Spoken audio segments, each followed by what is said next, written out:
This is Anisa here talking about Chapter 28, Progressivism and the Republican Roosevelt, Chapter 28 in the American Pageant. This chapter was very interesting to me. I thought it made a lot of sense, and I really liked the idea of progressivism and it's like liberal ideas, changes maybe that some people aren't ready for, but others are really ready to dive into and embrace. I thought the story in this chapter was very interesting, and I thought, it really made a lot of sense to me, why things were happening and what did happen and what happened afterwards kind of like made sense, and it was really interesting to read about.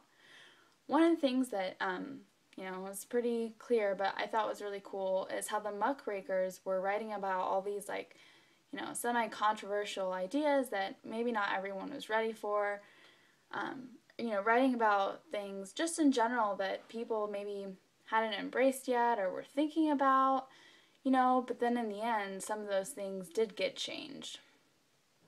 And then I think about the progressive women who really, really worked to get their rights. And, I'm a girl, so, it kind of hits me in a soft spot because I sit back and think, look at all the rights that I have now that really not that long ago, women didn't have all those rights, to vote and also the working conditions. I work two jobs and I'm treated just like a guy. I have all these benefits and, an easy way of life that's fair. But, that a lot of people would say is fair, but it didn't always used to be that way. And people were thinking about that. They were thinking progressively. They were thinking, we don't have the rights we want. Like, what can we do to get what we want? And, that's what I thought was really interesting. The harmful effect on the women's body, Mueller versus Oregon, I thought that was, obvious. Like, that's great. Like, these women are taking a stance in what they really believe in to change something that, maybe not everyone was ready to, but they were, and they did something about it rather than just sitting back and saying, maybe this change isn't right, like maybe we shouldn't do this. But I think it's right, and I think it's understandable to be looking to the future and trying to change things. Also, the Meat Inspection Act of 1906. What are our products like? Are they clean? Are we eating things, that are good for us, that are in a healthy environment?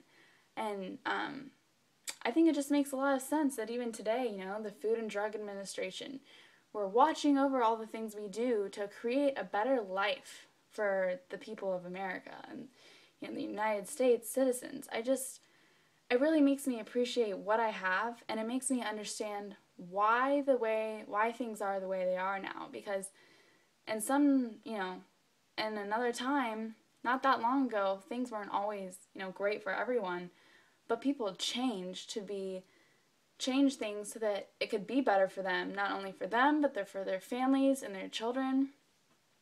The Pure Food and Drug Act, making, like I was just saying, making sure that, there's a standard so that things are clean, and also it kind of puts a whole new look on the environment. On page 718, it says, this is a quote, they reinvented hunting and fishing as sports for the well-to-do, not simply as ways to put food on the table, end quote. And right there, it kind of makes me think, like, there's a whole new appreciation for the environment, conserving land, national parks, like, all these things hadn't been a focus.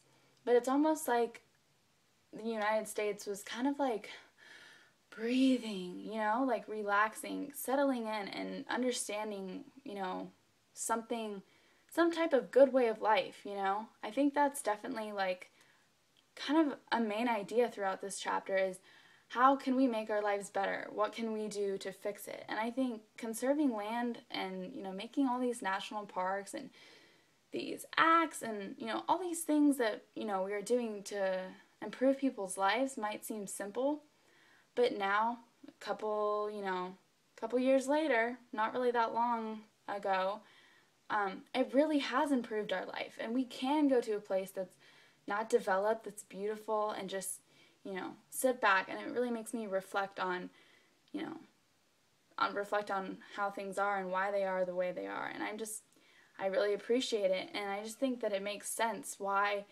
people were trying to change things rather than just sitting back and not trying to change something that would better yourself. And so I hope maybe you can take a little bit away from this, maybe see, why did they do this? Why were they doing this? Why were these ideas, coming out? How did people handle them?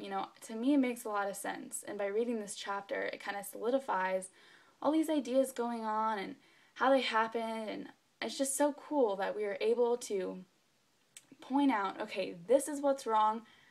How are we going to change it? It wasn't necessarily totally like a plan, but it did happen, and now things are better. And it's really interesting. So hopefully you enjoyed this. Thanks.